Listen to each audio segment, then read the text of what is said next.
کس طرح کی توبہ قابل قبول ہے اور کس طرح کا گناہ کیا ہے، اس گناہ کے اعتبار سے توبہ و استغفار کا سلسلہ بھی اسی طرح ہے جس طرح کا گناہ ہے۔ اب اگر کسی بندے نے حقوق اللہ کو پامال کیا ہے تو اس کے اندر توبہ و استغفار کا انداز اور طرح کا ہوگا۔ اگر کسی نے حقوق العباد کو ضائع کیا ہے تو اس کے اندر توبہ و استغفار کا انداز اور ہے۔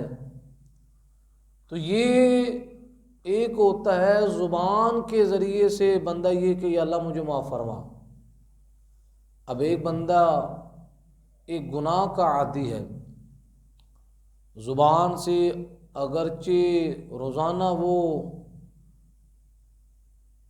1,00,000 بار روزانہ بھی استغفار کرتا ہو اپنے گناہوں سے یاد کر کے، لیکن اس گناہ کو چھوڑنے کا ارادہ نہیں ہے۔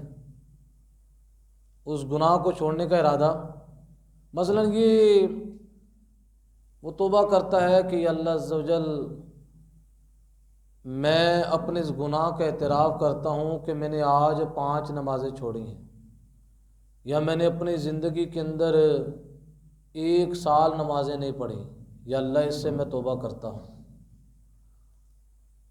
اب اگلے دن پھر مسجد میں نماز پڑھنے کے لیے نہیں جاتا، تو یہ اس کی توبہ کے لیے ضروری ہے کہ جو کام غلط ہوا اس پر نادم اور شرمندہ ہو، اور ساتھ ساتھ یہ پختہ ارادہ کرے کہ آئندہ کے بعد وہ گناہ میں کروں گا نہیں، آئندہ کے بعد اس گناہ سے بچوں گا۔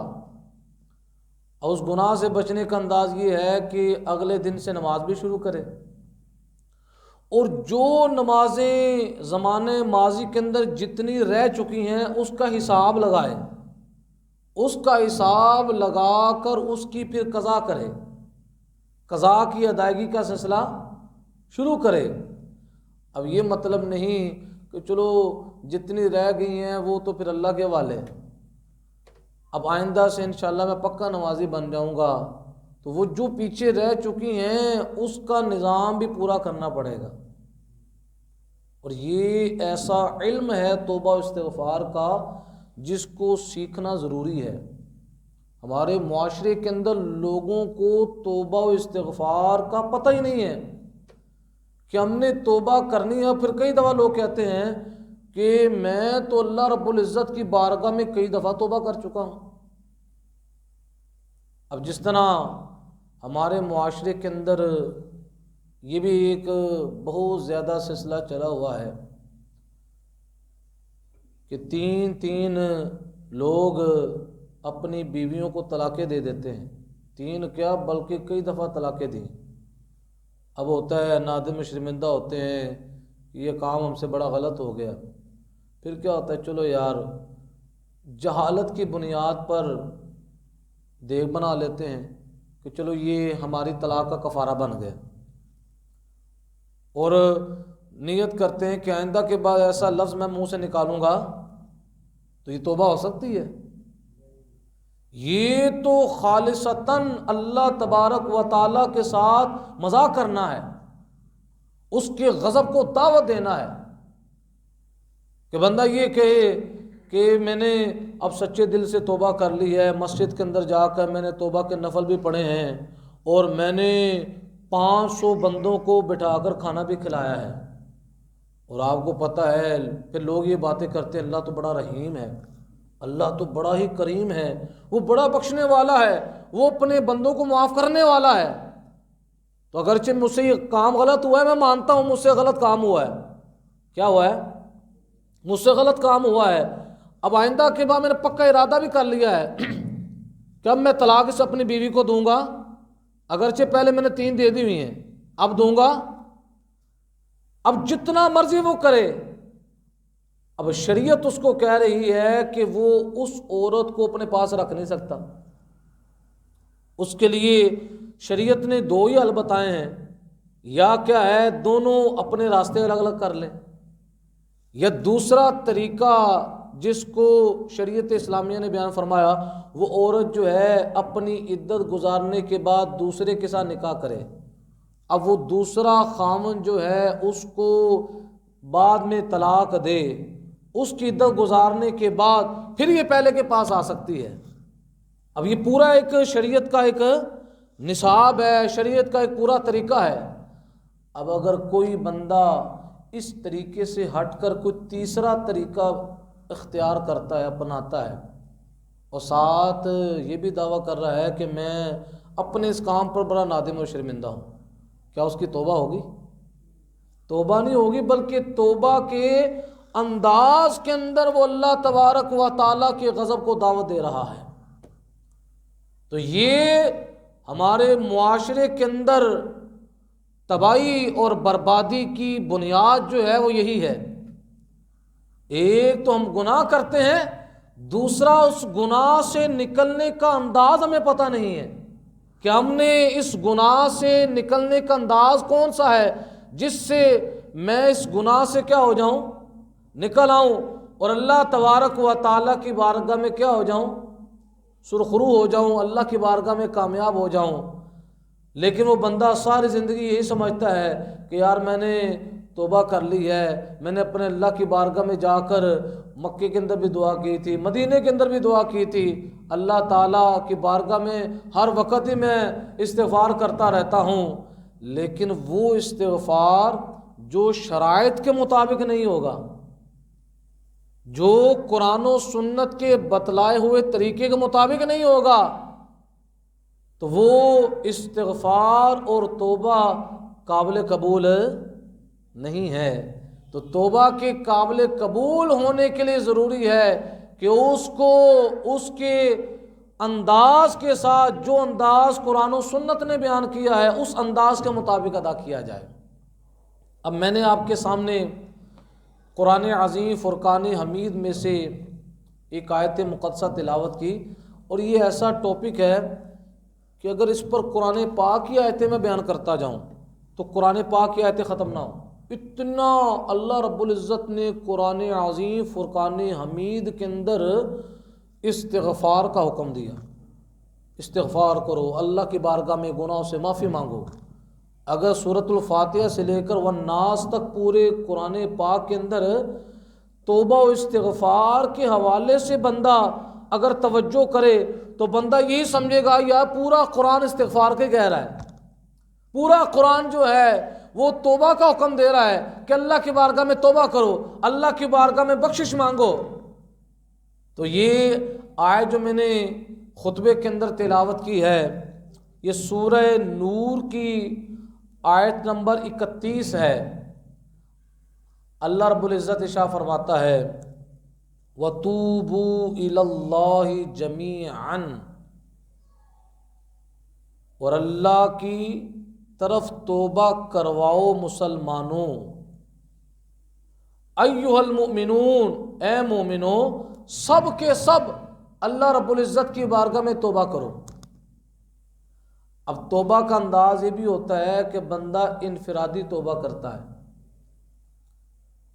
اور دوسرا انداز کیا ہے، اجتماعی توبہ، کہ سب لوگ جمع ہوں اور بیٹھ کر جس طرح دعا بھی مانگی جاتی ہے، دعا کے اندر اپنے گناہوں کو یاد کر کے توبہ کی جاتی ہے، اللہ ہمارے گناہوں کو بخش دے، سارے لوگ بھی بیٹھے ہوتے ہیں اور اس دعا پر وہ آمین کہتے ہیں، تو وہ بھی اجتماعی توبہ ہے۔ یا گٹھلیوں پر بیٹھ کر کلمہ استغفار پڑھا جائے، اور کلمہ استغفار پڑھتے ہوئے انسان اپنی زندگی کے پورے نامہ اعمال کا جائزہ لے رہا ہے کہ میں نے کون سا گناہ کہاں کیا تھا، کس وقت کیا تھا، انسان اس پر نظر دوڑاتا ہے، پھر وہ استغفار جو ہے وہ رستہ بنتا ہے، اس کو توبہ استغفار کرنے کے نتیجے میں توبہ کی طرف لے کر جاتا ہے۔ تو اللہ رب العزت یہاں فرماتا ہے اے ایمان والو کٹھے توبہ کرو، کیوں؟ لعلکم تفلحون، تاکہ تم کامیاب ہو جاؤ۔ آج ہمارے معاشرے کے اندر ہر بندہ کامیابی چاہتا ہے، کوئی ایسا بندہ دنیا میں ایسا نہیں جو کہ یار مجھے کامیابی نہیں چاہیے، یا کوئی بندہ اپنی ناکامی کی دعا کرے۔ جب بھی بندہ جہاں پر جاتا ہے، کوئی بزرگ مل جائے تو اس کو یہی کہتا ہے کہ میری ترقی کے لیے، میری کامیابی کے لیے دعا کرنا۔ گھر سے نکل رہا ہے، اپنے ماں باپ کو کہتا ہے میرے لیے کامیابی کی دعا کرنا۔ اور جس استاد سے پڑھ رہا ہے، اپنے استاد کو بعض دفعہ کہتا ہے میری کامیابی کی دعا کرنا۔ تو یہ کامیابی جو ہے ہر بندے کا تقاضا ہے، ہر بندہ تقاضا کرتا ہے کہ مجھے کامیابی نصیب ہو۔ اب اللہ تبارک و تعالی نے قرآن عظیم فرقان حمید کے اندر کامیابی کا نسخہ شائع فرما دیا کہ اے میرے بندو، تم اگر کامیابی چاہتے ہو تو کامیابی کا طریقہ کار کیا ہے کہ اجتماعی توبہ کرو۔ کیا کرو؟ اجتماعی توبہ کرو گے تو اللہ تبارک و تعالی تمہارے تمام گناہوں کو معاف فرما دے گا۔ کیا فرما دے گا؟ اسی طرح سورہ نوح کے اندر اللہ تبارک و تعالی استغفار کی فضیلت کو، توبہ کی فضیلت کو ارشاد فرماتا ہے کہ حضرت نوح علی نبینا علیہ الصلوۃ والسلام اللہ کے نبی ہیں، ان کا لقب تھا نوح۔ بہت زیادہ اللہ کے خوف کے اندر گریہ وزاری فرماتے تھے۔ نوح بنا ہے نوحے سے، یعنی کثرت سے رونا۔ آپ اللہ رب العزت کی بارگاہ میں بہت زیادہ گریہ وزاری فرماتے تھے۔ حضرت نوح علی نبینا علیہ الصلوۃ والسلام، حضرت نوح علیہ الصلوۃ والسلام نے 950 سال اپنی قوم کو تبلیغ فرمائی۔ کتنا؟ 950 سال۔ 1000 سال سے زیادہ حضرت نوح علیہ السلام کی عمر ہوئی ہے۔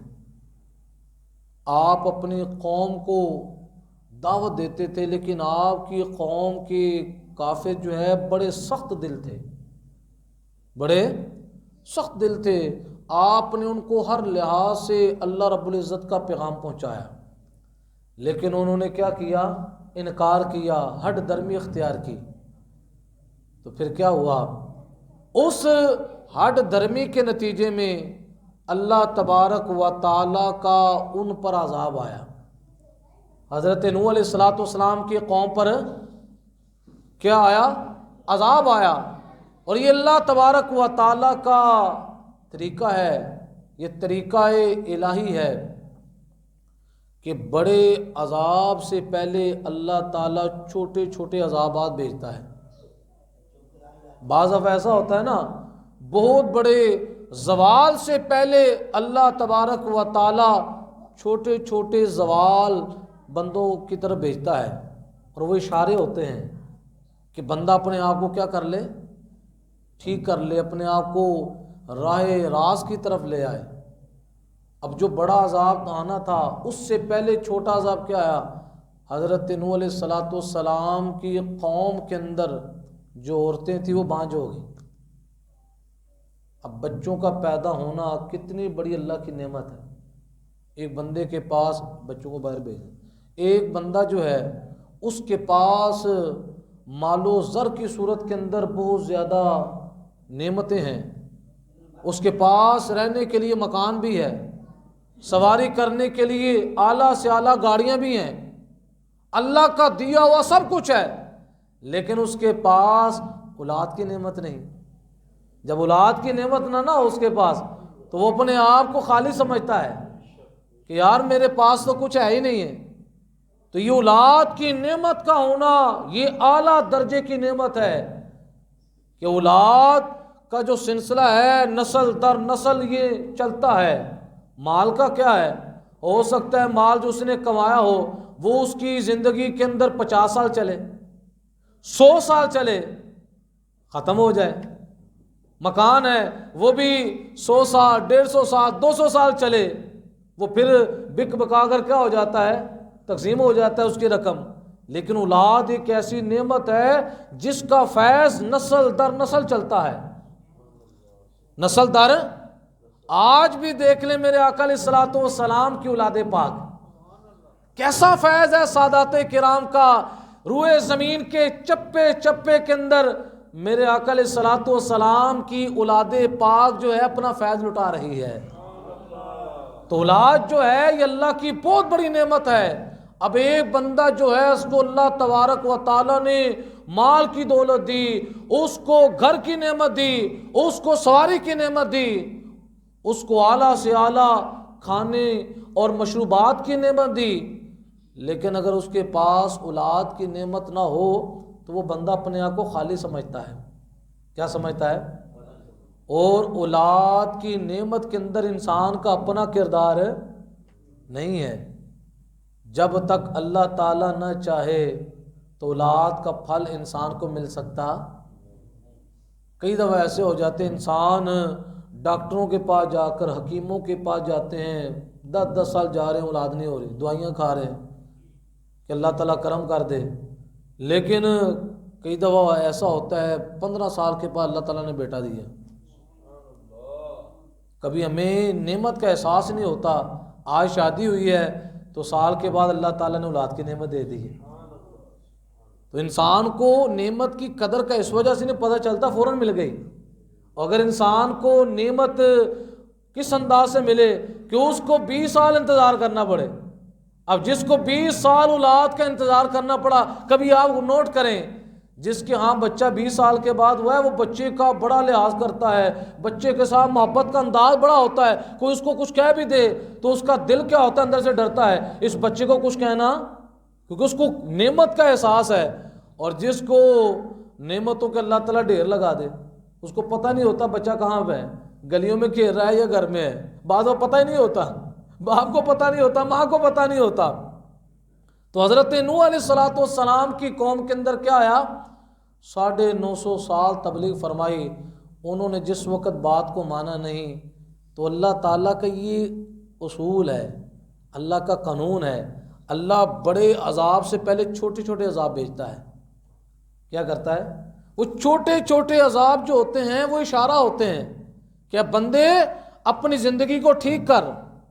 اور ہر بندہ اپنی زندگی کو جانتا ہے وہ کیا ہے، دوسرا بندہ اس کو جو مرضی سمجھے، لیکن اب بندہ خود اپنے اندر جس وقت توجہ کرتا ہے، جھانکتا ہے، اس کو پتہ ہے میرے اندر کیا ہے. تو حضرت نوح علیہ الصلوۃ والسلام کی قوم پر چھوٹا عذاب یہ تھا، عورتیں بانجھ ہو گئی، بچے پیدا نہیں ہو رہے. اور دوسرا سلسلہ کیا تھا، قحط سالی کے اندر لوگ مبتلا ہو گئے، کھانے پینے سے پریشانی ہو گئی. اب یہ انداز جب آیا اور آج ہمارا جو دور چل رہا ہے جس کے اندر بھی آج یہ قحط سالی کا دور یہ سمجھے شروع ہو گیا ہے کہ لوگ مہنگائی سے پریشان ہیں، پیسے بعض جیب میں ہوتے ہیں اور آگے جو چیز پڑی اس کو خریدنے کی طاقت نہیں. اور ہم یہ سمجھ رہے ہیں کہ ہماری گورنمنٹ ٹھیک نہیں ہے، فلاں بندہ ٹھیک نہیں ہے، پٹرول بھی مہنگا ہو رہا ہے، کھانے پینے کی اشیاء بھی. ہر بندہ اپنے گھر میں علاقے کے اندر بیٹھ کر اپنی دکان پر بیٹھ کر تبصرہ ہو رہا ہے. لیکن کبھی ہم نے ٹھنڈے دماغ سے بیٹھ کر یہ بھی سوچا ہے کہ یار میں اپنے اندر غور کرتا ہوں کہ میں نے اپنی زندگی کے اندر اپنے رب کو کتنا راضی کیا ہے. آیا کہ میں حرام کھا تو نہیں رہا، میں جو کاروبار کر رہا ہوں اپنے کاروبار کا میں جائزہ لوں، اپنی زندگی کا جائزہ لے کہ میرے پیٹ کے اندر لقمہ حرام تو نہیں جا رہا، میں حرام کاریوں کے اندر اپنا وقت تو نہیں گزار رہا. ہر بندہ غور کرے. تو جس وقت غور کرے گا تو پھر اس کو پتہ چلے گا کہ میری زندگی کے اندر تو گناہوں کا اندھیرا ہے. اب گناہوں کا اتنا اندھیرا موجود ہے، اس کے باوجود ہم چاہتے ہیں ہمیں سویرا ملے. سویرا مل سکتا ہے؟ گناہ تو تباہی کی طرف لے کر جاتا ہے، ہلاکت کی طرف لے کر جاتا ہے. آج ہمارے معاشرے کے اندر ہر بندہ غور کرے، ہر بندہ اپنے آپ کا جائزہ لے، اپنے من کے اندر یہ غور کرے کہ میں کیا کر رہا ہوں.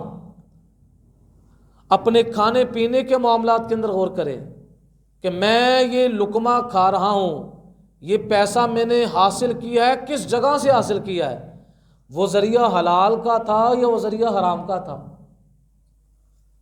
لقمہ حرام کا، جو لباس پہنا ہے اور جو مکان جس کے اندر بندہ بیٹھا ہوا ہے اس کے اندر غور کرے کہ یہ میں نے مکان جو بنایا اس پر جو سرمایہ لگا وہ سرمایہ آیا کہاں سے ہے؟ آیا کہ وہ حلال کے ذریعے سے آیا ہے یا حرام کے ذریعے سے آیا ہے؟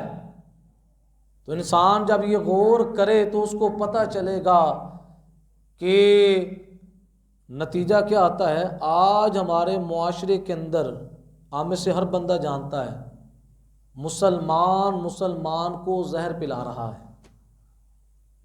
مسلمان نہیں پلا رہا۔ آپ چلے جائیں ہوٹلوں میں چلے جائیں، آپ نے کھانا کھانا ہے، آپ نے اس کو پیسے پورے دیے ہیں، اب آپ کو کیا پتا آپ کے سامنے جو چیز پڑی ہوئی ہے اس کو اس نے کس انداز سے بنایا ہے۔ وہی کھانا موذی ہے، مضر صحت ہے، اور اس کو پتہ ہے، ہوٹل والے کو پتہ ہے کہ یہ کھانا کھائے گا تو اس کو بیماری فلاں لگ جائے گی، لیکن وہ کہتا ہے کہ یہ میں نے کھانا اگر ضائع کر دیا تو مجھے نقصان ہو جائے گا۔ وہ اپنے نقصان سے بچنے کے لیے، ایک بندہ اس کے ہوٹل پر کھانا کھانے کے لیے ہے، ہو سکتا ہے وہ گھر کا سربراہ ہی ہو، اس کو ایسی بیماری کھانے کے بعد لگ جائے کہ اس بیماری کے نتیجے میں اس کی موت واقع ہو جائے اور اس کا پورا گھر کیا ہو جائے؟ بے آسرا ہو جائے۔ نہیں ہو رہا؟ مجھے بتائیں۔ صرف اور صرف اپنے آپ کو، آج کل ہمارے معاشرے کے اندر خود غرضی کی زندگی چل رہی ہے۔ اللہ ماشاء اللہ بڑے بڑے اللہ کے نیک بندے بھی ہیں جن کی برکت سے اللہ تعالیٰ نے اس دنیا کو قائم رکھا ہوا ہے، ابھی تک زمین پھٹ نہیں رہی۔ آج ہمارے سامنے ترکی کے حالات ہیں، آج ہمارے سامنے ملک شام کے حالات ہیں۔ اب ترکی کے اندر کتنے اللہ کے اولیاء کے مزارات ہیں۔ ملک شام جس کو نبی علیہ السلام نے فرمایا یہ ابدالوں کی سرزمین ہے، قیامت تک کے لیے میرے آقا علیہ السلام نے فرمایا یہ زمین ابدالوں سے خالی، ابدال جو اللہ کے ولیوں کی ایک خصوصی ایک جماعت ہے، حضور نے فرمایا قیامت قائم ہونے تک یہ روئے زمین ابدالوں سے خالی۔ لیکن دیکھیں وہاں پر جو زلزلہ آیا، جھنجھوڑا گیا لوگوں کو، لوگوں نے وہاں پر اللہ اور اس کے رسول کے احکامات کو چھوڑنا شروع کر دیا۔ تو یہ ہمارے لیے لمحہ فکریہ ہے۔ پاکستان کے اندر گناہ نہیں ہو رہے، گناہ کے باقاعدہ مراکز بنتے جا رہے ہیں، اور اس مراکز کی سپورٹ کرنے والے بھی لوگ ہیں۔ علاقوں کے اندر، شہروں کے اندر ایسے ایسے گناہوں کے مراکز ہیں کہ لوگوں کو پتہ ہے اور وہاں پر اللہ کے ناراضگی والے کام ہو رہے ہیں۔ شراب بکتی ہے، اب شراب کو اللہ نے حرام کہا ہے، اب جس پیٹ کے اندر شراب جائے گی، زناکاری کے اڈے کھلے ہوئے ہیں جہاں پر روزانہ زناکاری ہوتی ہے، اور پتہ بھی ہے فلاں فلاں مقام پر زناکاری کا اڈا کھلا ہوا ہے، اور لوگوں کو جو طاقت رکھتے ہیں ان کو بند کروانے کی، لیکن وہ بھی لوگ ساتھ مل کر یہ کام کرواتے ہیں۔ بتائیں یہ زمین کا مالک کون ہے؟ اللہ ہے۔ یہ اللہ کی طرف سے ڈھیل ہے، اللہ کی طرف سے اس نے زمین کو حکم دینا تو زمین اس کے حکم کے تحت ہے۔ تو اس وجہ سے توبہ و استغفار ایک ایسا عمل ہے کہ ہر بندے کی یہ ضرورت ہے، ہر بندہ اپنے آپ کو پاکیزہ کرے کہ میں کیا کر رہا ہوں، میں کیا کر رہا ہوں۔ جیب کے اندر موبائل پڑا ہوا ہے، موبائل ایک ضرورت کی حد تک تھا، وہ کیا بنتا جا رہا ہے؟ وہ ایک مقصد بن گیا ہے، اور اسی موبائل پر بیٹھ کر آج کا نوجوان جس کو قرآن کے لیے اگر ہم کہیں کہ یار آجو مسجد کے اندر بیٹھ کر قرآن سیکھ لو، اور آجو یار تمہیں قرآن و سنت کی تعلیم سکھاتے ہیں، مسائل سکھاتے ہیں، وہ کہتا ہے میرے پاس ٹائم ہے۔ اب وہی نوجوان جو ہے رات کو گھر میں بیٹھ کر کئی گھنٹے موبائل پر اپنا وقت گزارتا ہے، اور موبائل کے اندر اپنا وقت برباد کر رہا ہے، نہیں کر رہا۔ آج موبائل کیا بن گیا ہے؟ مقصد بن گیا ہے، اور زندگی گزرتی جا رہی ہے، پھر اچانک ہی موت کا فرشتہ آ جائے گا اور انسان کی زندگی کی فائل وہ ختم ہو جائے گی۔ تو پیارے دوستو، یہ اللہ تبارک و تعالیٰ کی طرف سے جو عذابات آ رہے ہیں، چھوٹے چھوٹے عذاب، اس کا سب سے بہتر طریقہ کار کیا ہے؟ کیونکہ یہ ملک اللہ کا ہے، جسے اللہ چاہتا ہے وہ دے دیتا ہے۔ بعض دفعہ میرے آقا علیہ السلام نے فرمایا جب قوموں کے حالات خراب ہو جائیں، قوموں کے حالات بگڑ جائیں، اللہ تعالیٰ ان کے اوپر ظالم اور جابر حکمران مقرر کر دیتا ہے۔ ظالم بھی ہوتا ہے، جابر بھی ہوتا ہے۔ کیا کرتا ہے وہ؟ ان کے بڑوں کی بات نہیں سنتا، چھوٹوں پر رحم نہیں کرتا۔ آج مجھے بتائیں ہو رہا ہے کام؟ دن بدن جو بندے جلوس نکالتے ہیں، کوئی دھرنا دیتے ہیں، مزید پٹرول اور بڑھ جاتا ہے۔ اس کی بنیادی مقصد کیا ہے؟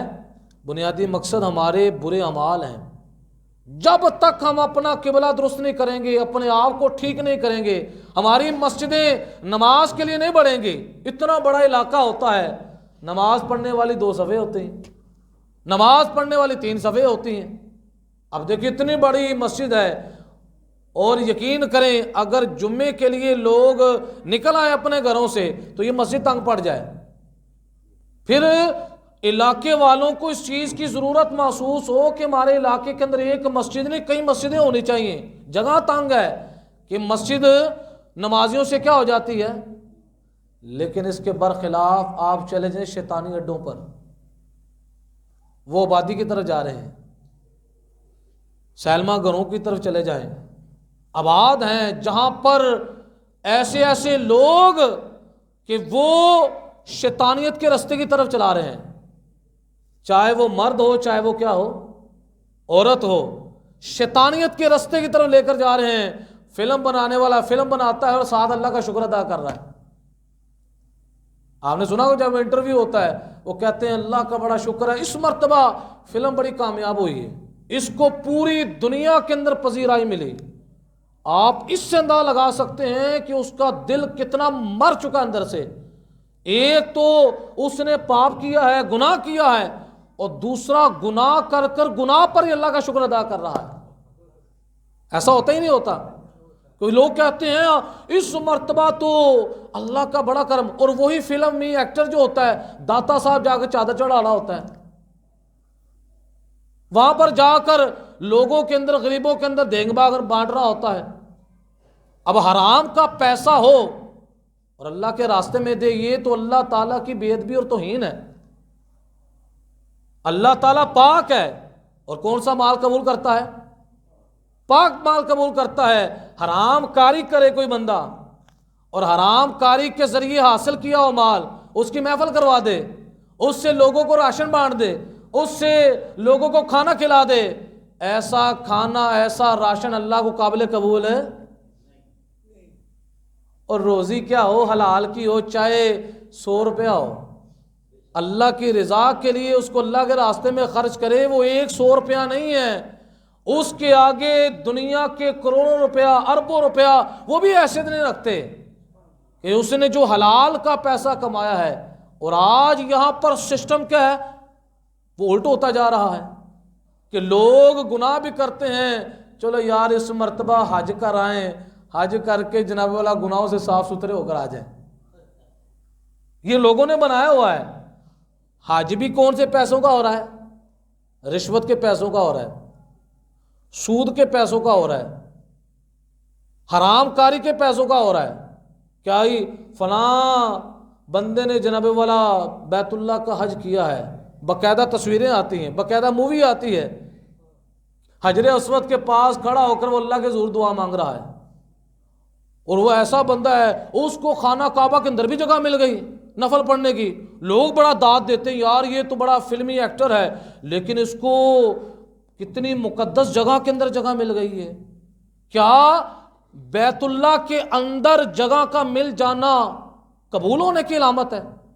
اگر قبول ہونے کی علامت ہو تو بیت اللہ شریف کے اندر ہی 360 بت نصب تھے۔ کتنے؟ تو پھر بتوں کو کیا کہو گے؟ پھر بتوں کو بھی کہو کہ وہ بھی اللہ کے پسندیدہ ہیں۔ تو جو پسندیدہ ہو، پسندیدہ ہونے کا معیار لوگوں نے بنا دیا، یار اس کو بیت اللہ کے اندر نماز پڑھنے کی سعادت ملی، لیکن اس کا کردار کیا ہے؟ سارا شیطانی کردار ہے۔ نتیجتاً ہوتا کیا ہے؟ جو دائیں بائیں لوگ ہوتے ہیں وہ بھی اس کو سمجھانے کی بجائے داد دیتے ہیں۔ کیا بات ہے، سبحان اللہ! آپ نے اللہ کی بارگاہ میں بڑی آپ کو پذیرائی ملی، کوئی ایسا بندہ نہیں ہوتا جو اس کو بتائے کہ اگرچہ تم کو یہاں پر اللہ نے نماز پڑھنے کی توفیق دے دی ہے، یہ اللہ کی طرف سے اشارہ ہے کہ اپنے آپ کو ٹھیک کرو، پھر بھی میں نے اتنے گناہوں کے باوجود تمہیں عزت دی ہے، اپنے گھر سے نکال نہیں دیا۔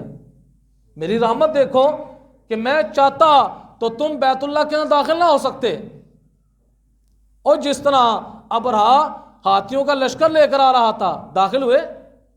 اللہ نہ چاہے تو کوئی داخل ہو سکتا ہے، لیکن اللہ نے داخل ہونے کی اجازت دی ہے، تو یہ اشارہ ہوتا ہے کہ اپنی زندگی کو بدل۔ لیکن ہوتا ہے جو دائیں بائیں لوگ ہوتے ہیں وہ سمجھانے کی بجائے مزید اس کے گناہوں پر کیا کرتے ہیں؟ چھڑکاؤ کرتے ہیں کہ کیا ماشاءاللہ سبحان اللہ بڑی کرم نوازی ہوئی ہے، آپ جہاں بھی جاتے ہیں اللہ کی طرف سے بڑی عزت افزائی ہوتی ہے۔ یہ آنکھوں کا دھوکہ ہے، آنکھوں کا کیا ہے؟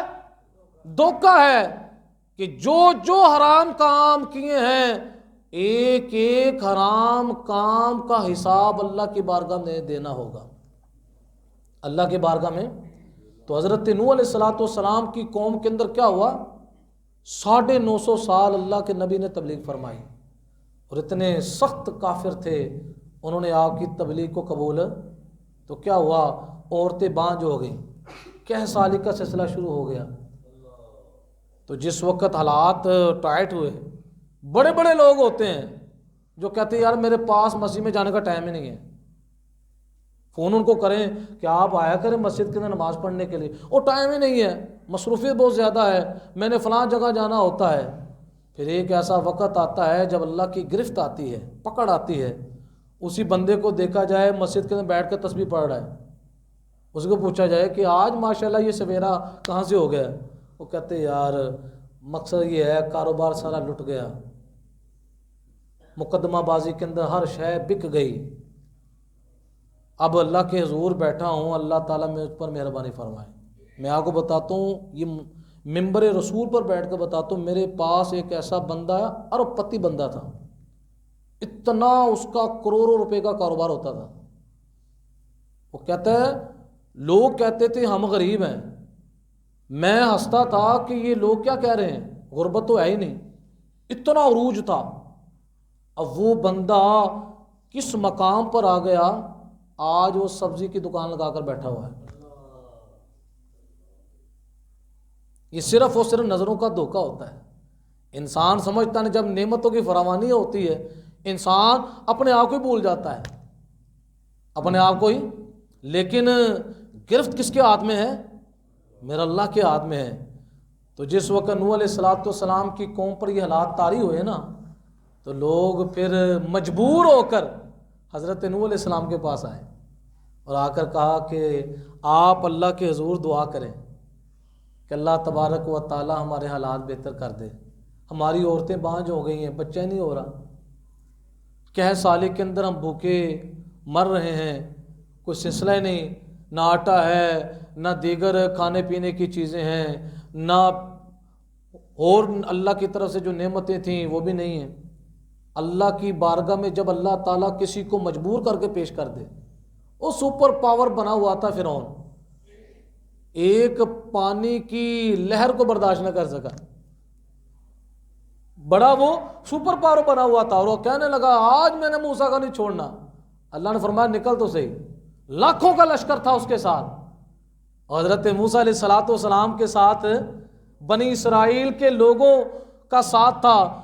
وہ دریائے نیل کے کنارے پہنچے، کہنے لگے پھنس گئے، پیچھے بھی موت ہے آگے بھی موت ہے، اے موسیٰ ہم درمیان میں ہیں۔ اب جس کے ساتھ اللہ ہو اس کو کون مار سکتا ہے؟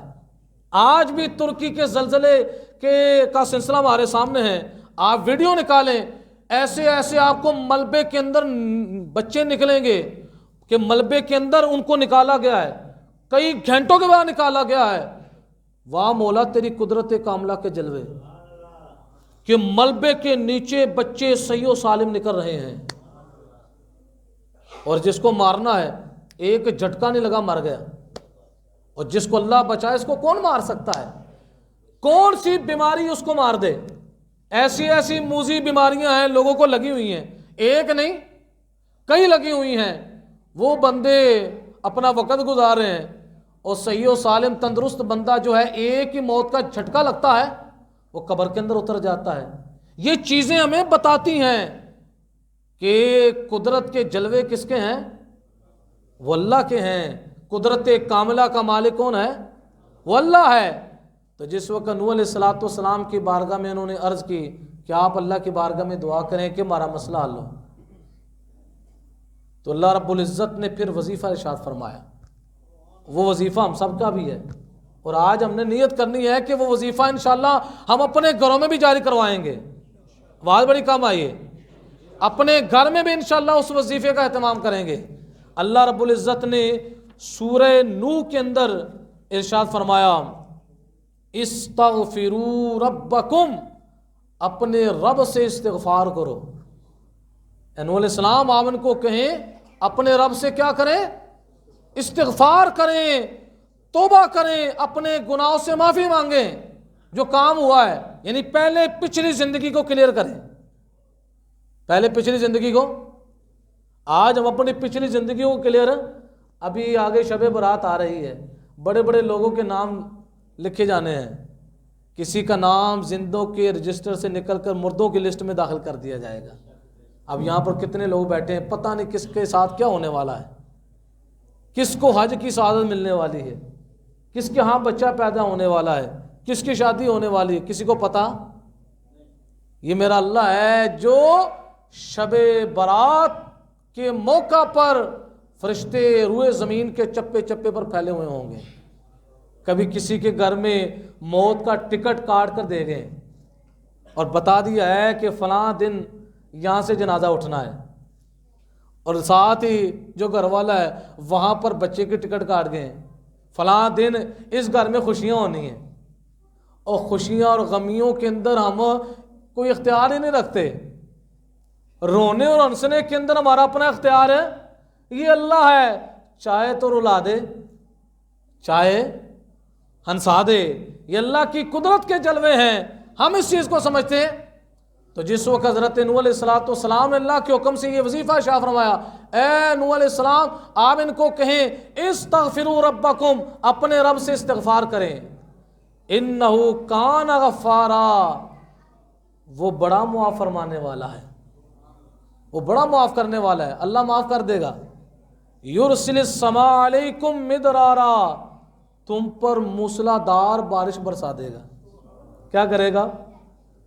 اور تمہیں کھانے پینے کے لیے جو روزی رزق کی پریشانی ہے ٹینشن نہ لینا، میں آسمان کو حکم دوں گا وہ موسلادھار بارش برسائے گا جو مسلسل برسنے والی ہے، اس سے زمین جو ہے اپنی برکتوں کو باہر نکالے گی۔ کس کے نتیجے میں؟ استغفار کے نتیجے میں، کہ استغفار کرے گا آسمان سے روزی بھی کھل جائے گی، زمین بھی اپنی روزی کو کیا کرے گا؟ وہ باہر نکالے گی۔ آگے کیا فرمایا؟ وَيُمْدِدُكُمْ بِأَمْوَالٍ، اللہ تمہاری مالوں کے ذریعے مدد کرے گا۔ اب یہاں پر یہ نہیں فرمایا وَيُمْدِدُكُمْ بِمَالٍ، ایک مال کے ذریعے، مال کئی طرح کے ہوتے ہیں، جس طرح پیسے یہ بھی مال ہیں، اسی طرح دیگر چیزیں بھی مال کہلاتی ہیں۔ اللہ فرماتا ہے کہ ان کی مالوں کے ذریعے مدد کروں گا، اور آگے فرمایا وَبَنِينَ، بیٹوں کے ذریعے مدد کروں گا۔ بنینا کا لفظ جمع کا لفظ آیا ہے، اور جمع کا اطلاق کم از کم 3 پر ہوتا ہے، مطلب یہ ہے کہ جو استغفار کرنے والا ہے کم از کم 3 بیٹے تو اس کے پکے ہیں، 3 بیٹے تو اس کے آگے میری رحمت کے جلوے ہیں، 3 کی بجائے 5 کر دوں 7 کر دوں، میری رحمت کے جلوے ہیں۔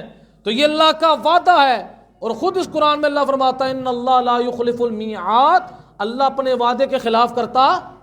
تو یہ استغفار کے نتیجے کے اندر حاصل ہونے والے فوائد و ثمرات ہیں۔ اللہ تبارک و تعالی انسان کی بھوک کو بھی ختم کرتا ہے، بھوک ختم کرنے کے ساتھ ساتھ اس کو مال بھی مل جاتا ہے، اس کو اولاد بھی مل جاتی ہے۔ یہ تو دنیاوی نعمتیں ہوئیں، اخروی نعمتیں کیا ہیں؟ وَيَجْعَلْ لَكُمْ جنات، اللہ انہیں جنتیں دے گا۔ مستغفرین کو، استغفار کرنے والوں کو کیا ملیں گی؟ جنتیں ملیں گی۔ وَيَجْعَلْ لَكُمْ أَنْهَارًا، اور ایسی جنتیں ہوں گی جن کے اندر نہریں جاری ہوں گی۔ جن کے اندر کیا ہوں گی؟ یہ کس کے نتیجے ملیں گی؟ استغفار کے نتیجے میں ملیں گی، جو آج ہمارے معاشرے کی کیا ہے؟ لازمی ایک ضرورت ہے۔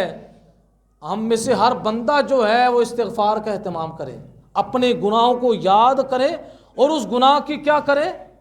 توبہ کرے، قبل اس کے کہ نبی علیہ الصلوۃ والسلام فرماتے ہیں مغرب کی طرف ایک ایسا دروازہ ہے جس کی چوڑائی 70 سال راہ کے مطابق ہے، کہ بندہ 70 سال چلتا رہے، ایک جگہ سے چلے دوسری کنارے پر پہنچے گا، اتنا بڑا وہ دروازے کی چوڑائی ہے۔ تو نبی علیہ السلام نے فرمایا وہ کھلا ہوا ہے، وہ کیا ہے؟ اور قربان جائیں اس دروازے کو میرے آقا نے دیکھا ہے۔ حضور کی آنکھ کا فیض ہے، آنکھ کی طاقت ہے، اتنے بڑے دروازے کو حضور نے دیکھا۔ فرماتے ہیں حضور علیہ السلام فرمایا یہ دروازہ اتنی دیر تک کھلا ہے جب تک سورج مشرق سے طلوع ہو رہا ہے، اور جب سورج مشرق کی بجائے مغرب سے طلوع ہوگا اللہ اس دروازے کو بند کر دے گا۔ پھر کوئی بندہ توبہ کرے گا، اس کی توبہ قابل قبول ہے۔ کتنی بڑی اللہ کی کرم نوازی ہے کہ آج توبہ کا دروازہ کھلا ہے، وہ آج توبہ کر لو، کل پر نہ رہو، کہ ہو سکتا ہے کل توبہ کرنا نصیب ہی نہ ہو۔ آج اللہ نے اتنا بڑا کرم کیا ہوا ہے، تو آج یہ دعوت فکر ہے ہم سب کے لیے، میں بھی شامل ہوں، آپ بھی شامل ہیں۔ آگے ماشاءاللہ رات بھی توبہ استغفار کی آ رہی ہے، شب برات کی رات، اس کے اندر توبہ کرنی ہے، لیکن آج سے توبہ استغفار کا اہتمام شروع کر دیں، اور اپنے گھروں کے اندر رات کو سونے سے پہلے جتنے بھی افراد ہیں، آپ گٹھلیوں پر جتنی آپ پڑھ سکتے ہیں آسانی کے ساتھ، آپ سب بچوں کو بٹھائیں، بیوی بچے گھر والے سب بیٹھیں، اس پر بیٹھ کر یا ستار و استغفر اللہ پڑھیں۔ کیا پڑھیں؟ یا ستار و استغفر اللہ پڑھیں، پھر اس کے بعد اللہ کی بارگاہ میں دعا کریں۔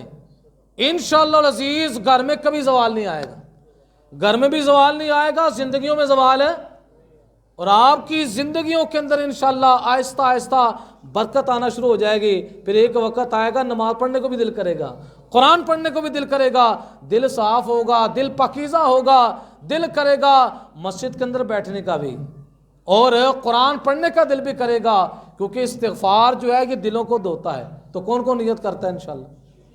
آج سے اہتمام کریں انشاءاللہ کہ محفل استغفار کو انشاءاللہ آگے آپ نے اس کی دعوت بھی دینی ہے، لوگوں کو بتائیں، کیونکہ ترکی کے حالات ہمارے سامنے ہیں، شام کے حالات ہمارے سامنے ہیں، تو ہمیں ان حالاتوں سے کیا کرنا چاہیے؟ عبرت حاصل کرنی چاہیے کہ ہمارے پاکستان کے اندر بھی جس طرح کے حالات بن گئے ہیں، گناہوں کا سلسلہ عام ہے، اللہ تعالیٰ ہمیں ان گناہوں سے کیا عطا فرمائے؟ توبہ استغفار عطا فرمائے۔ انشاءاللہ العزیز بقیہ اگلے جمعۃ المبارک کے اندر انشاءاللہ اسی پر گفتگو ہوگی۔ وآخر دعوانا ان الحمد للہ رب العالمین۔